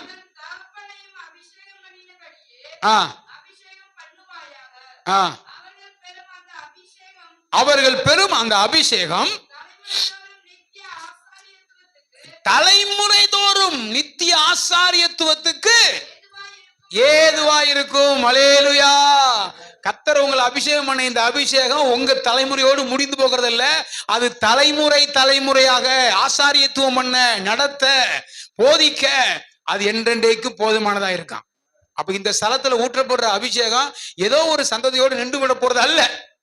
அது காலாகாலமா தலைமுறைக்கு அந்த அபிஷேகத்துடைய தன்மை வெளிப்பட்டு கொண்டே இருக்கும். நான் இன்னும் ஒன்னு யோசித்தேன் உட்கார்ந்திருந்த போது. அப்ப வரல, கேள்விப்பட்டேன். இந்த இடம் ஒரு சாதாரண மாட்டுக்கோட்டையாக இருந்தது. மாட்டுக்கோட்டையாக இருந்த இடத்துல கர்த்தர் அபிஷேகம் பண்ணி ஒரு பரிசுத்த ஸ்தலமாக மாத்திருப்பார் என்று சொன்னால், ஏன் நம்முடைய வாழ்க்கையில இன்னும் மேன்மையானவர்களை செய்ய முடியாது? சாதாரணமா இருந்த இடம் தானே, எல்லாரும் புறக்கணிக்கப்பட்ட இடமா இருந்தது தானே. இன்னைக்கு இவ்வளவு அழகான இடமா இருக்கிறதுக்கு என்ன காரணம்? கர்த்தர் அபிஷேகம் பண்ணி இருக்கிறார். அப்ப தேவனுடைய வல்லமை இங்க இருக்கிறது. அப்ப அதற்கு ஒரு நோக்கம் இருக்கிறது. அப்ப அந்த அபிஷேகம் ஏதோ ஒரு காலத்துல பாஸ்டருடைய தலைமையோடு முடிந்து போகிறது இல்ல. அவருக்கு அடுத்து அவருடைய பிள்ளைகள் தலைமுறையாக அந்த அபிஷேகம் இந்த ஸ்தலத்திலே இருந்து கர்த்தரை சேவிக்கத்தக்க விதத்தில் அது வெளிப்பட்டு கொண்டே இருக்கும். அப்ப அந்த அபிஷேகம் மேன்மையானது. நம்ம ஏதோ அந்த அபிஷேகத்தை சாதாரணமா நினைக்கிறோம். நோ, கிடையாது. தேவனுடைய வல்லமை அவ்வளவு அபரிதமானது. அது விவரிக்கவே முடியாது. அந்த அளவுக்கு தேவன் தம்முடைய வல்லமையை தந்திருக்கிறார். அந்த வல்லமைக்கு அவ்வளவு பெரிய சந்தோஷம் இருக்கிறது. அந்த சந்தோஷத்தினால் நிரம்பி நிரம்பி நிரம்பி நிரம்பி நிரம்பி நிரம்பி நாம் கலிகூற வேண்டியது அவசியம். அப்ப தேவனுடைய இன்னைக்கு பாருங்க, ஒரு காலத்துல நீங்க நடத்துறது போலதான் இன்னைக்கு பாருங்க, கொஞ்சம் டைம் ஆயிட்டுனாலே ஜனங்கள் முறுமுறுக்க ஆரம்பிச்சிருவாங்க, முறையீடு ஆரம்பிச்சிருவாங்க. ஒரு காலத்துல எனக்கு தெரிஞ்ச வரைக்கும் நான் பார்த்துக்கேன், கண்ணு மூடிதான் பிரசங்கம் பண்ணுவாங்க, தேவைப்பட்டா கண்ணை திறப்பாங்க. இன்னைக்கு எப்போதுமே அந்த அனுபவம் எல்லாம் மாறிட்டு, எல்லாமே மாறிட்டு. நான் பார்த்த பெந்தகோஸ் இன்னைக்கு இல்ல. இன்னைக்கு பெந்தகோஸ் எல்லாம் வித்தியாசமா போயிட்டு, ரொம்ப டிஃபரெண்டா போயிட்டு இருக்காங்க. தலைமுறைகள் இன்னைக்கு அழிந்து கொண்டிருக்கிறது. ஒரு காலத்தில் தலைமுறைகள் அவ்வளவு சந்தோஷமா இருந்தாங்க, அவ்வளவு மகிழ்ச்சியா இருந்தாங்க, அவ்வளவு ஹாப்பியா இருந்தாங்க, அவ்வளவு நிறைவான அனுபவத்துக்குள்ள இருந்தாங்க. இதெல்லாம் இன்னைக்கு தொலைஞ்சு போறதுக்கு என்ன காரணம்? மூணு தான். ஒண்ணு பாவம், ரெண்டாவது பதவி, மூணாவது பணம்.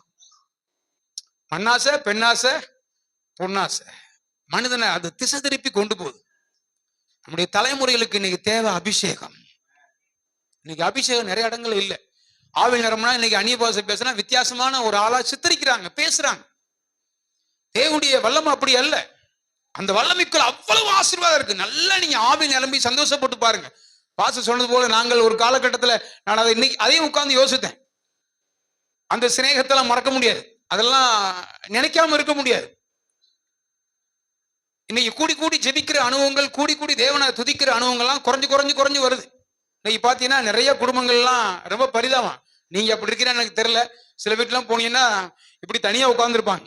மகன் ஒரு பக்கம் இப்படி உட்காந்து பார்த்துட்டு இருப்பாரு, மனைவி ஒரு பக்கம் இங்கிட்டு உட்காந்து பார்த்துருப்பாங்க, அப்பா அங்கே ஒரு ரூம்ல உட்காந்து பார்த்துட்டு இருப்பாரு, பிள்ளைகள் ஒரு ரூம்ல உட்காந்து பார்த்துட்டு இருப்பாங்க. தனித்தனியா இப்படிதான் பார்த்துட்டு இருக்காங்க. இது ஒண்ணு வீட்டுக்கு வந்திருக்கு, இது எல்லாருமே பார்த்துட்டு இருக்காங்க. அதனால என்ன ஆச்சு அப்படின்னா, நல்லா இருக்கீங்களா, சாப்பிட்டீங்களா, என்ன பண்ணீங்க, ஏது பண்ணீங்கன்னு கேட்கறதுக்கு நேரம் இல்லை. ஆசையோட மனைவி வந்தாலும் மனைவிட்டு பேசுற கணவன் ரெடியா இல்லை. வேலைக்கு போயிட்டு பாரத்தோட வந்தாலும் தன்னுடைய பாரத்தை மனைவிட்டு சொல்ற அளவுக்கு மனைவியும் ஆயத்தமா இல்லை. பிள்ளைகள் ஸ்கூல்ல நடந்துச்சு, மத்தவங்க என்ன நடந்துச்சு அதை அப்பா அம்மாட்ட ஷேர் பண்ண வந்தா அப்பா அம்மாவும் கேட்கறதுக்கு ஆயத்தமா இல்லை. ஒரு காலம் அப்படி அல்ல. கூடி உட்கார்ந்து பேசுனாங்க, விசாரிச்சாங்க, பகிர்ந்து கொண்டாங்க, தைரியப்படுத்தினாங்க, என்கரேஜ் பண்ணாங்க. இன்னைக்கு சபையில தான் கொஞ்சம் போல இருக்கு, ரொம்பலாம் இருக்குன்னு சொல்ல முடியாது. அப்ப குடும்பங்கிறது ஒரு குட்டி பரலோகம், சபைங்கிறது ஒரு குட்டி பரலோகம், தேவனுடைய மகிழ்ச்சியை சந்தோஷத்தை அனுபவிக்கிற இடம். ஆனா இன்னைக்கு பாத்தீங்கன்னா இந்த செல்போன் வந்து இன்னைக்கு தேவனுடைய நன்மைகளை அனுபவிக்க முடியாத வரைக்கும் ஒரு பெரிய தடையா தேவைக்கு பயன்படுத்தலாம். ஆனா ஏன் எதுக்குங்கிற அந்த வெளிச்சம் இல்லாமல் அங்க யோசிப்பு பாருங்க, ஒண்ணுமே தெரியாது. ஒரே ஒரு வார்த்தை தேவன் தேவன் தேவன் அப்படிங்கிற அந்த நாமத்தை மட்டும்தான் அவனுக்கு தெரியும். தாவீதுக்கு இருந்த வெளிச்சம் கூட யோசேப்புக்கு இல்லை. ஆனா அந்த ஒரே வார்த்தையை மட்டும் வச்சுக்கிட்டு அவன் பாருங்க எத்தனை தலைமுறைக்கு ஆசீர்வாதமா மாறிவிட்டான். அப்ப நம்முடைய வாழ்க்கையிலும் தலைமுறை தலைமுறையாக நம்முடைய தலைமுறைகள் குனிந்து நிற்கிற தலைமுறை அல்ல, நிமிர்ந்து நிற்கிற தலைமுறையாக மாற வேண்டும். நாளைக்கு சொல்லுவாங்க, ஒரு காலத்துல சுரேஷ் மணி அவருடைய தலைமுறையில தான் இங்க ஆராதிச்சாங்க. இன்னைக்கு பார்த்தா நாங்கெல்லாம் அதை கேட்கல, கேள்விப்பட்டிருக்கிறோம். 4-5 தலைமுறை ஆயிட்டு இன்னைக்கு அவங்களுடைய வளர்ச்சி எல்லாம் பார்த்தா நிமிர்ந்து நிற்கிறார்கள். நீங்களே அநேகர் அந்த சத்தத்தை கேட்பீங்க, கேட்கக்கூடிய காலங்களை கர்த்தர் வச்சிருக்கிறார். அல்லேலூயா. அப்படி தலைமுறை தலைமுறையாக கர்த்தர் நாமத்தை உயர்த்தும்படிக்குத்தான் உங்களையும் என்னையும் கர்த்தர் அழைத்திருக்கிறார். நம்மை அழைத்த தேவன் உண்மையுள்ளவர். ஆகையினால அவர் கொடுத்த அபிஷேகம் சாதாரணப்பட்டதல்ல, அது உலகத்தை அசைக்கிற அபிஷேகம், அது அநேகரை உருவாக்குற அபிஷேகம், அது நம்மை தைரியப்படுத்துற அபிஷேகம். அல்லேலூயா. கர்த்தருக்கு ஸ்தோத்திரம். 4வதாக நீங்கள் வேதத்தில் எடுத்து வாசிக்கும் பொழுது தலைமுறை தலைமுறையாக இருக்கக்கூடிய தேவனுடைய அந்த மேன்மையானது என்ன அப்படின்னா, 145ஆம் சங்கீதம் 4வது வசனத்தை வாசிங்க, சீக்கிரம் வாசிங்க.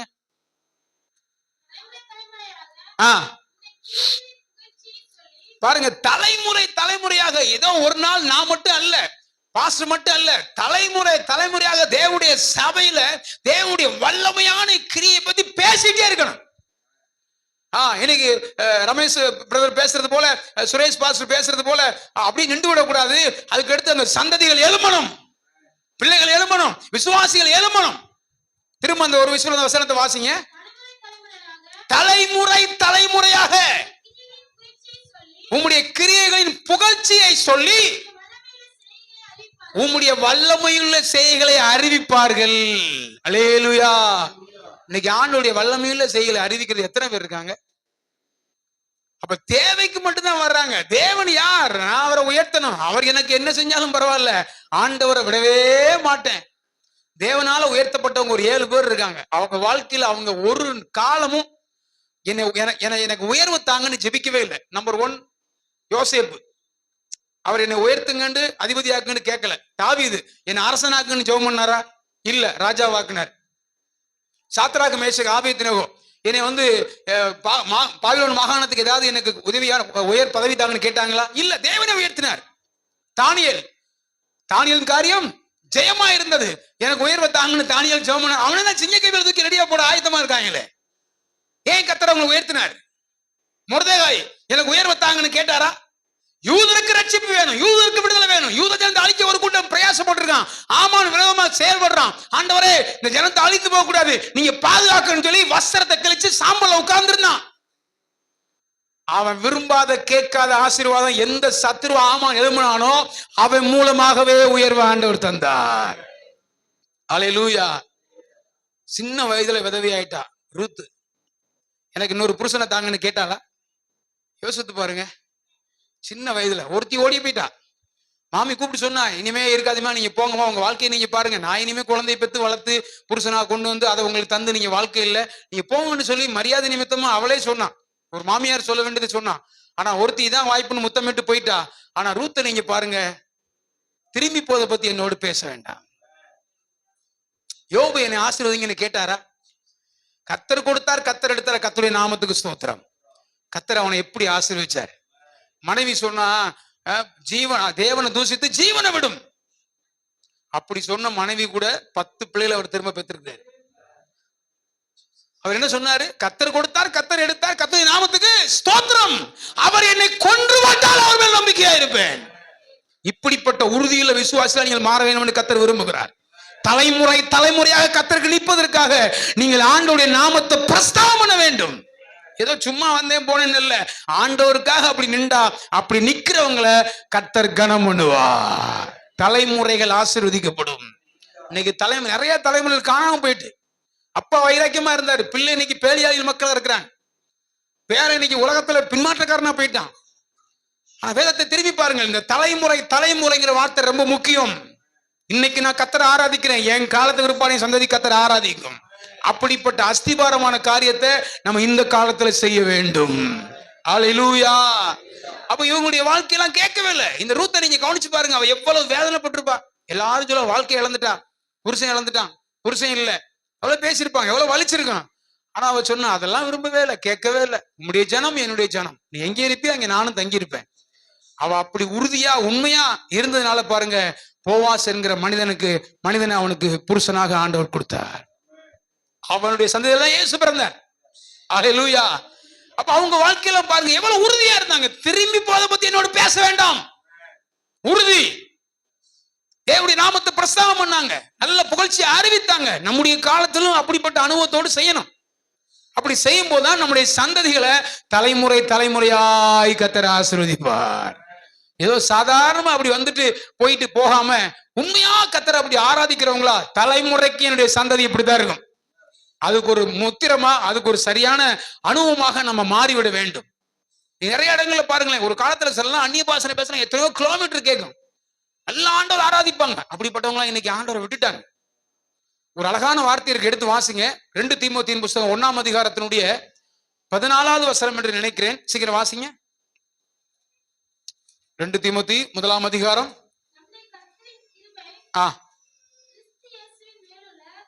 இல்ல அந்த நற்பொருளை நமக்குள்ளே வாசமா இருக்கிற பரிசுத்த ஆவியினாலே அப்படின்னு இருக்கு. எத்தனாவது வசனம்? அதான் வாசிங்க. சரி, நல்லா கவனிங்க. உன்னிடத்தில் ஒப்புவிக்கப்பட்ட அந்த நற்பொருளை நமக்குள்ளே வாசம் பண்ணுகிற, பாத்தீங்களா அம்மா, ஐயா, பிரதர், சிஸ்டர், கவனிங்க. நமக்கு ஒரு நற்பொருள் ஆண்டவர் தந்திருக்கிறார். அந்த நற்பொருள் நம்ம காலத்தோட முடியக்கூடாது, தலைமுறைக்கு அந்த நற்பொருள் இருக்க வேண்டும். அவர் சொல்றாரு, அந்த நற்பொருளை உன்னிடத்தில் ஒப்புவிக்கப்பட்ட, உனக்கு தந்த அந்த நற்பொருளை வேற எதை கொண்டும் காக்க முடியாது, பரிசுத்த ஆவியினாலதான் காக்க முடியும். இன்னைக்கு பரிசுத்த ஆவிக்கு முக்கியத்துவம் தர்றாங்களா? எத்தனை பேர் அதை ஏற்றுக்கொள்ள மாட்டாங்களே. அப்ப இந்த பூமியில ஒரு ஜெயஜீவியை செய்யணும்டா பாருங்க, ரொம்ப அழகா சொல்ற, உன்னிடத்தில் ஒப்புவிக்கப்பட்ட நற்பொருள். அது என்னதுங்க? அதுதான் விசுவாசம், அதுதான் உபதேசம், அதுதான் நம்ம கொடுத்த ரட்சிப்பு. இந்த ரட்சிப்பை, இந்த விசுவாசத்தை, இந்த தேவனுடைய உபதேசத்தை நம்ம காத்து நடந்து கடைசி வரலும் ஆண்டவரை பின்பற்றி அவரோட போய் சேரணும்டா நம்ம கொடுக்கப்பட்ட அபிஷேகத்தினாலதான் காக்க முடியும். பணத்தை கொண்டோ, திறமையை கொண்டோ, அழகை கொண்டோ, அனுபவத்தை கொண்டோ காக்கவே முடியாது. நிறைய பேர் இந்த அபிஷேகத்தை இழந்ததுனால தங்களுடைய ஊழியத்தை இழந்தாங்க, தங்களுடைய மேன்மை இழந்தாங்க. தேவன் கொடுத்த நல்ல நல்ல அனுபவத்தெல்லாம் இழந்து போனதுக்கு என்ன காரணம்? அபிஷேகம் இல்லை. தலைமுறையா சிலர் ஆசீர்வதிக்கப்பட்டதுக்கு என்ன காரணம் அப்படின்னா, கர்த்தருடைய அபிஷேகம் அந்த குடும்பத்துல இருக்கு. அபிஷேகம் முக்கியம், சொல்லிக் கொடுங்க. அந்த அபிஷேகத்தினாலதான் காத்துக்கிற முடியும், அபிஷேகம் இல்லாம காத்துக்கிற முடியாது. நட்பொருள் இன்னைக்கு திருடுறதுக்காக பிசாசு சுத்தி வர்றான். எவனை விழுங்கலாம் என்று வகை தேடி சுற்றி வருகிறான். இதுல இருந்து தப்புவிக்கப்படுறதுக்கு நமக்கு ஒரு பெரிய பாதுகாப்பு வேலி தேவன் நமக்கு தந்த அபிஷேகம். அதனால ஒவ்வொரு நாளும் நீங்க எங்கே போனாலும் பாதுகாக்கப்படா, கர்த்தருடைய வல்லமை நம்ம மேல இருக்கணும். அந்த வல்லமையில நிரம்பி நிரம்பி நிரம்பி ஜீவிக்கும் பொழுது எந்த அணுவும் நம்ம நெருங்காதபடி கர்த்தர் நம்மளை காத்துக்கொள்வார். ஹல்லேலூயா. அப்ப தேவனுடைய அந்த வல்லமையான செய்திகளை சொல்லணும். கடந்த நாட்களை நீங்க பாருங்க, அவங்க செங்கல் 2ஆ பிளந்துச்சு, எரிகோவை தகர்த்தாங்க, யோர்தானை கடந்தாங்க, நிறைய நியாயம் விசாரித்தாங்க, ஒருத்தர் எதிர்க்க முடியல. 147ஆம் சங்கீதம் கடைசி வசனத்தை நீங்க வாசித்தீங்கன்னா, அவர் வேற எந்த ஜாதிக்கும் அப்படி செஞ்சது இல்லையா. என்னுடைய நீதிகளையும் நியாயங்களையும் அறியாமல் போகிறார்களே, வேற எந்த ஜாதிக்கு அவர் இப்படி செய்ததில்லை. இன்னைக்கு தலைமுறையில அறிய வேண்டும். நமக்கு ஏன் இன்னைக்கு சண்டே ஸ்கூல், ஏன் பிள்ளைகளுக்கு நமக்கு அபிஷேக கூட்டம், ஏன் இன்னைக்கு வாலிபர் கூட்டம், ஏன் இன்னைக்கு உபவாச கூட்டம்? தலைமுறைகள் ஆண்டவரை பின்பற்றும்படி, தலைமுறைகள் ஆண்டவருக்கு ஊழியம் செய்யும்படி, தலைமுறைகள் கர்த்தரை உயர்த்தும்படி, தலைமுறைகள் தேவனுக்கு சாட்சியாக இருக்கும்படி. ஹல்லேலூயா. அப்ப தலைமுறைகள் நிமிர்ந்து நிற்காவிட்டால் எப்படி கர்த்தருடைய நாமம் உயர்த்தப்படும்? அப்ப நம்முடைய தலைமுறைகள் நிமிர்ந்து நிற்கணும். சில இதெல்லாம் பாருங்களேன், இப்பதான் மாடு எல்லாம் குறைஞ்சிட்டு, சில மாடுலாம் பார்த்தா அப்படி நிமிர்ந்து நிற்கும், கம்பீரமா நிற்கும். சில இதெல்லாம் பார்க்கும்போது அழகா இருக்கு, காரணம் அது நிமிர்ந்து நிற்குது. அப்ப இன்னைக்கு ஒரு தேவனுடைய பிள்ளை தலை குனிந்து அல்ல, தலை நிமிர்ந்து நிற்க வேண்டும். ஹல்லேலூயா. நான் என்னுடைய வார்த்தையை நிறைவு செய்யலாம்னு நினைக்கிறேன். யோசிப்ப பாருங்க, எத்தனை தலைமுறை. பினகாசை நீங்க கவனிச்சு பாத்தீங்கன்னா, சபைக்குள்ள ஒரு பெரிய, அன்னைக்கு ஆசீர்வாதத்துக்கு முன்னால ஒரு பெரிய பாவத்தை ஒருத்தன் செஞ்சுக்கிட்டு இருக்கான், ஒரு சிறிய கையோட கூட்டிட்டு போறான். இன்னைக்கு சபை வேடிக்கை பார்க்கதா இல்லையா? மக்கள் வேடிக்கை பார்க்கறாங்களா இல்லையா? நமக்கு எதுக்கு இந்த வம்பு நினைக்கிறாங்களா இல்லையா? ஆனா அவன் பாருங்க, எல்லாரும் வேடிக்கை பார்க்கறாங்க, பாவம் செய்யறது கூட்டிட்டு போறான். வாத தலைவிரிச்சு ஆடுது, வியாதி தலைவிரிச்சு ஆடிட்டு இருக்கு, கண்ட்ரோலே இல்ல. ஆனா இந்த பினகாசு பாருங்க, எடுத்தா ஈட்டிய நேர போனான், பாவம் செய்யற 2 பேரும் மேலையும் உருவி போகத்தக்கதா குத்துறான்னு சொல்லப்பட்டிருக்கு. ஈட்டி உள்ள உருவி போயிட்டு, ஆனா 4 தலைமுறை அவன் சந்ததியை கர்த்தர் ஆசீர்வதிச்சாராம். ஒரு தலைமுறை இல்ல. வாசிங்க 106ஆம் சங்கீதத்துல அவன் செஞ்ச அந்த காரியத்துக்காக 4 தலைமுறை, அது அவனுக்கு தலைமுறை தலைமுறையாக நீதியாக எண்ணப்படும். அப்படிதான் சொல்லப்பட்டிருக்கு. வாசிங்க பினகாசை பற்றி வாசிங்க. இல்ல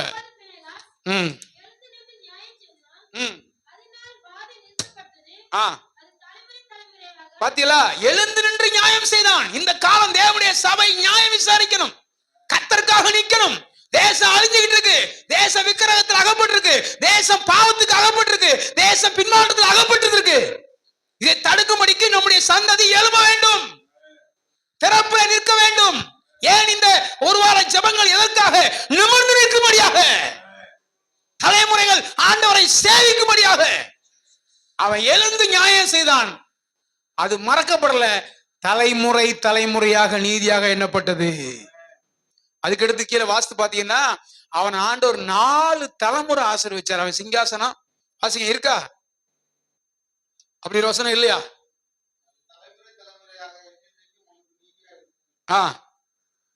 31 வசனமா?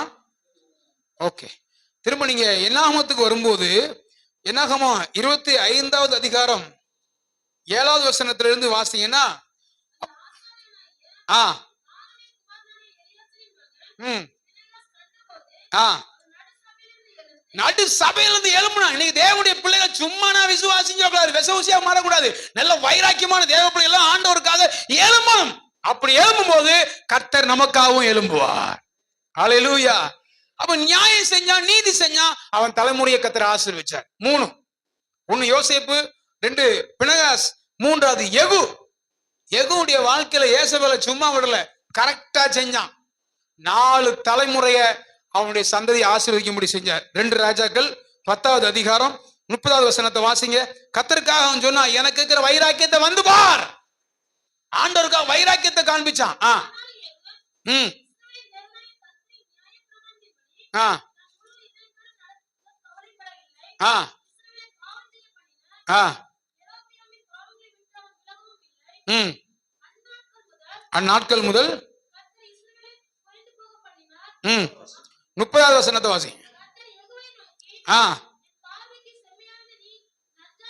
பாத்தீங்களா? என் பார்வைக்கு நீ நன்றாய் செம்மையானதை செய்தபடினால்.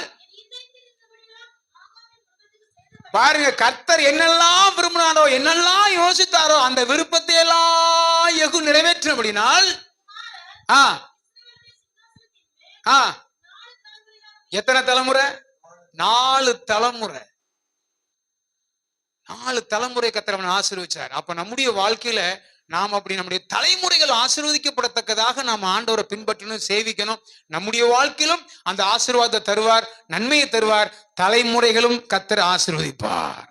ஒரு சந்ததி அவரை சேவிக்கும், அது ஆண்டவருடைய சந்ததி என்னப்படும். அன்றைக்கு அவங்க சேவிச்சாங்க, ஓய்வு நாள பரிசுத்த நாளா நினைச்சாங்க.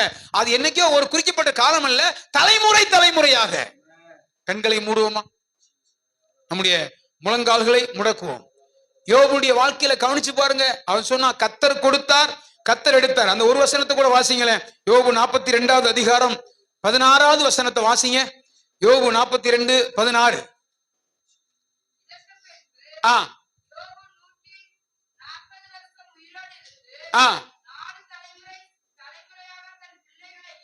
போதும். பாத்தீங்களா? 4 தலைமுறை. இப்ப இவங்க எல்லாரும் ஆண்டவரை உண்மையா பின்பற்றினாங்க. யோசேப்பா இருக்கட்டும், யோவா இருக்கட்டும், யெகூவா இருக்கட்டும், பினகாசா இருக்கட்டும். இவங்க ஏதோ ஒரு குறிக்கப்பட்ட காலத்துல முடியல, 4 தலைமுறை. நான் மறுபடியும் யாத்திராம 20ஆம் அதிகாரத்துக்கு வருவேன். ஒருத்தன் தவறு செஞ்சா 4 தலைமுறை விசாரிப்பார். ஒருத்தன் உண்மையா அவருடைய கற்பனையை நேசிச்சு அன்பு கூர்ந்து பின்பற்றினா 1000 தலைமுறை இரக்கம் செய்யறவர். நமக்கு 1000 தலைமுறை இரக்கம் செய்ய முடிய அவர் விரும்புகிறார். இன்னைக்கு அப்படிப்பட்ட ஒரு தேவனை நம்ம ஆராதிக்கிறோம். கண்களை மூடுவோமா?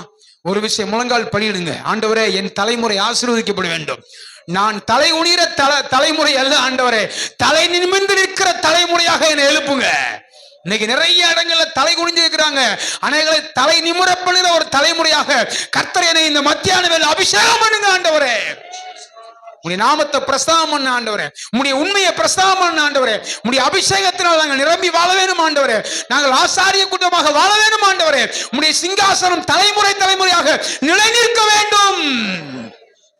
நல்ல கல்ல கரங்களை தட்டி ஆண்டவரை துதிங்க பார்க்கலாம், தேவனை மையப்படுத்துங்க பார்க்கலாம். ஆண்டவரே, நாங்கள் தலை நிமிர்ற தலைமுறை. சாத்தான் இது வரைக்கும் உங்களை பயமுறுத்தி இருப்பான், நிறைய அவிசுவாசமான பேசியிருப்பான். கர்த்தர் இன்னைக்கு கொண்டு வந்ததுக்கு நோக்கம், நீங்க ஆராதிக்கிறதுக்கு நோக்கம், நீங்க ஒரு சபையா மாற்றி இருப்பதற்கு காரணம், நீங்கள் தலைமுறை தலைமுறையாக கர்த்தரை உயர்த்துகிற சந்ததி. இன்றைக்கு அந்த பயத்தை அவர் நீக்குகிறார், வேதனையை அவர் மாற்றுகிறார். நீ கலங்காதே, வியாதி உன்னை மேற்கொள்ள முடியாது. நீ அவருக்காக எழும்புகிற தலைமுறை. சத்துருக்களுக்கு முன்பாக ஒரு பந்தியை கர்த்தர் ஆயத்தம் பண்ணியிருக்கிறார். உரபாலா கரபாலா ரிபாலா ரமணா ஷபாலா ரபா கரபாலோ வியா கரபாலா கரபாலானியா. ஒரு அபிஷேகத்தோட போங்க, ஒரு அபிஷேகத்தோட போங்க. உன் தலைமுறை கர்த்தரால் தெரிந்து கொள்ளப்பட்ட தலைமுறை. கரபாலா ரமணா ஷபாலா கரபாலா ரிபாலா ரமணா ஷபாலா கரபாலா. தலைமுறை தலைமுறையா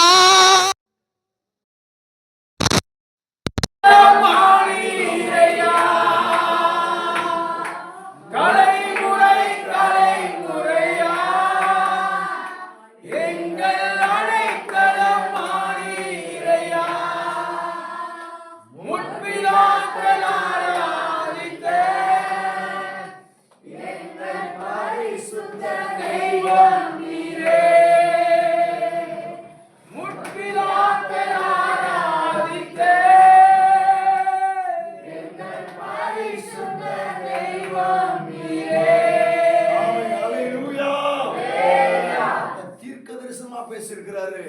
தலைமுறை எழும்ப போது தேவனுக்கு.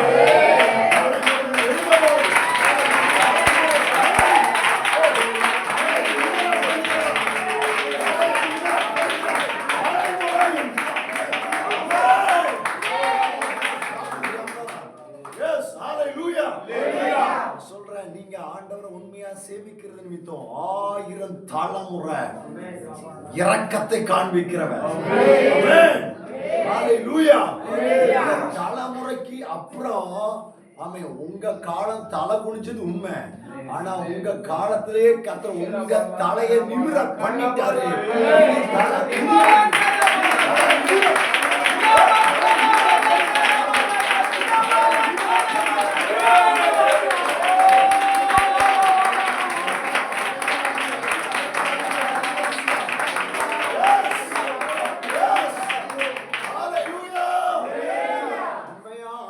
சேவிக்கிறது நிமித்தம் தவறான குற்றச்சாட்டுகள் வந்து தலை குனிஞ்சி போன காலம் முடிஞ்சு தலையை நிமிர பண்ணுங்க. யோசேப்பு சிறைச்சாலைகளை போகும்போது எப்படி இருப்பா? தலை குனிஞ்சு தானே. அப்ப இப்போ ஆண்டவர் என்ன பண்றாரு? தலையை நிமிர பண்ணி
யோசேப்பு எத்தனை தலைமுறை கண்டாரு?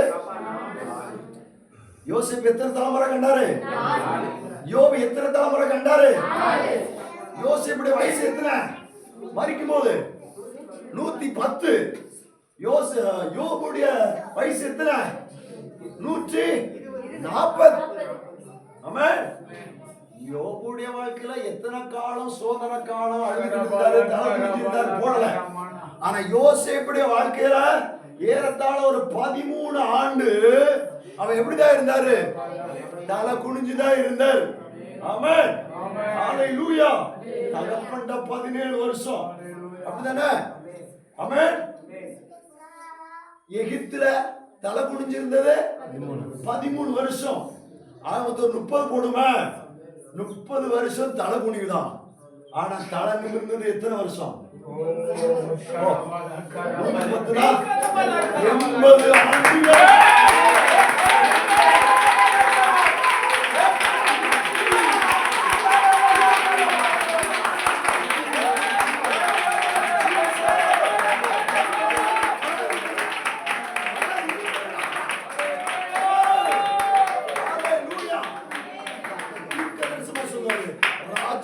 ஜெய கம்பீரம் அவர்களுக்குள் இருக்கிறது.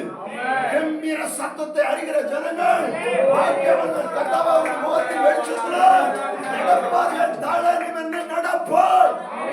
ஹalleluya. ஆண்டவர் தீர்க்கதரிசனமா பேசியிருக்கிறாரு. அந்த அபிஷேகத்தையும் அள்ளி ஊற்றிட்டார். ஹalleluya. நான் சொல்றேன், தலை குனிஞ்சிருக்கிறது அழுதுகிட்டு இருந்தவன் தலை நிமிர்ந்து நிற்கிறது.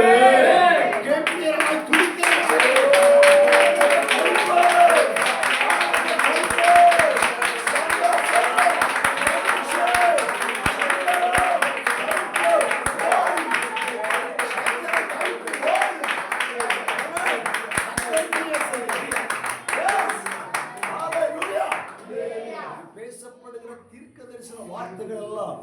ஆண்டவர் இந்த ஜனத்துக்கும் கர்த்தரின் ஊழியத்துக்கும் அப்படியே நிறைவேற்ற போற கிருபைக்காய் கரங்களை கர்த்தரை ஸ்தோத்திரம் பண்றோம்.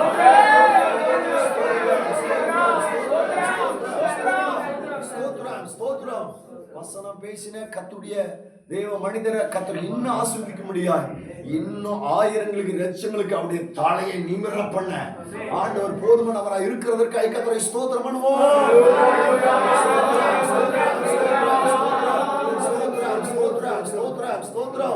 ஆமென், அல்லேலூயா. ஜெபிங்க, கர்த்தர் பெரிய காரியத்தை செய்வார். ஆமென். ஜெபிப்போமா. நல்ல பிதாவே, உம்முடைய குமாரன் இயேசுவின் நாமத்தில் நீங்க தந்திருக்கிற வாக்கியமான ஆராதனைக்காய் ஸ்தோத்திரம். ஆண்டவரே, இது எங்களால் உண்டானதல்ல, இது எல்லாம் தேவனுடைய ஈவுப்பா.